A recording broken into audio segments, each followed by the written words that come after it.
Free gospel search விடுதலையின் சுவிசேஷ சபை வழியாய் உங்களுக்கு கிருபையும் சமாதானமும் உண்டாவதாக. இன்று தேவன் உங்களுக்கு தரும் ஆவிக்குரிய மன்னா என்ன அப்படின்னா, எரேமியா 49:11.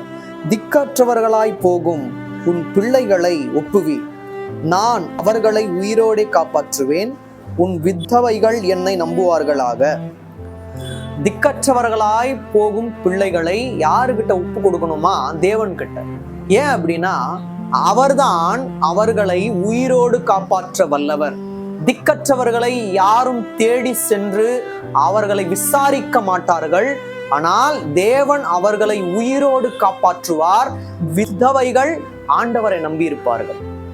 யார் நம்புவார்களாம்? விதவைகளா இருக்கட்டும், இந்த திக்கற்றவர்களா இருக்கட்டும், அவங்களை யாருமே என்ன பண்ண மாட்டாங்க, சேர்த்து வைக்க மாட்டாங்க.